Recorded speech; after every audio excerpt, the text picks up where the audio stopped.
परिचय? मी सविता बेदरकर, सामाजिक कार्यकर्ता गोंदिया, आणि या बचत गटाच्या कृषी प्रदर्शनीला कालही भेट दिली, आजही भेट दिली आणि उद्याही भेट देईल.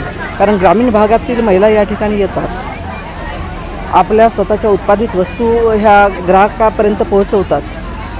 तर आम्ही जेव्हा सामाजिक कार्यकर्ते म्हणून समाजामध्ये वावरतो तर आमचं काम आहे त्या वस्तू ग्राहकापर्यंत पोहोचल्या पाहिजेत, ग्राहकांनाही फायदा झाला पाहिजे आणि बचत गटाच्या महिलांना ज्या उमेद घेऊन या ठिकाणी येतात त्यांनासुद्धा फायदा झाला पाहिजे. माविमचे जे महिला बचत गट आहेत त्यांच्या कार्यक्रमात मी अनेक वर्षापासून 20-1 वर्षापासून जाते. कृषी प्रदर्शनीच्याही अनेक मेळाव्यात मी भेट दिली आणि याच्यात प्रचंड गर्दी, म्हणजे जरी हा मेळावा गावाच्या बाहेर जरी असला आणि उन्हाचा प्रचंड तडाखा असला तरी इथली गर्दी काही कमी झालेली नाही आहे.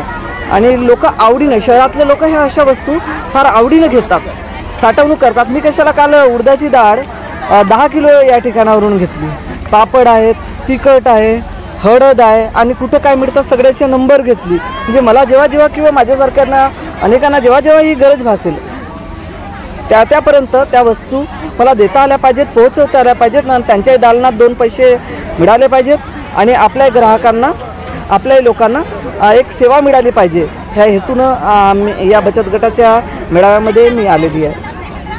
काय बोला साहेब, 3 दिवसीय कृषी प्रदर्शनीचा हा दुसरा दिवस आहे. पहिल्या दिवशी कसा प्रतिसाद मिळाला आणि आज काय काय मोहीम राबवण्यात येत आहे? गोंदिया जिल्हा नवतेजस्विनी कृषी महोत्सवाचा आज दुसरा दिवस आहे. काल माननीय जिल्हा परिषद अध्यक्ष माननीय श्री भेंडारकर साहेब यांच्या हस्ते कार्यक्रमाचं उद्घाटन झालं. काल प्रचार प्रसिद्धीच्या बाबतीत थोडा आम्हाला कमी पडला असं आम्हाला वाटतं, कारण की काल जे लोक आले ते बहुधा दुपारनंतर सुरुवात झाली येण्यासाठी. सकाळी आमचं प्रचार प्रसिद्धीचे रथ गावोगावी फिरतच आहेत, त्यानुसार लोक येत होते आणि कालचा एक वर्किंग डे असल्यामुळं सुद्धा आम्हाला वाटते की काल थोडा रिस्पॉन्स कमी भेटला. आज शनिवार आणि रविवार हे 2 सुट्टीचे दिवस असल्यामुळं आम्हाला अपेक्षा आहे की आज आपल्याला जास्तीत जास्त लोक अप्रोच होतील. आणि सध्यासुद्धा महिला मेळावा असल्यामुळं या ठिकाणी महिला मोठ्या संख्येने उपस्थित आहेत. स्टॉलमध्येही मोठ्या प्रमाणात आज लोक येत आहेत. तर आज दुपारनंतर यामध्ये आणखी वाढ होण्याची शक्यता आहे. सर, काही शेतकरी आणि स्टॉलवाले असं बोलत आहेत की फार उष्णता होत आहे, सोयी सुविधा बरोबर नाही, काय बोलत नाही. ह्यावेळेस काय झालं आहे, आमच्याकडं डोमचं बजेट नव्हतं, आम्ही खूप कमी बजेटमध्ये कार्यक्रम घेतलेला आहे, त्यामुळे आम्हाला थोडं मंडप द्यावे लागले, थोडी गैरसोय झाली, त्याबद्दल मी दिलगिरी व्यक्त करतो.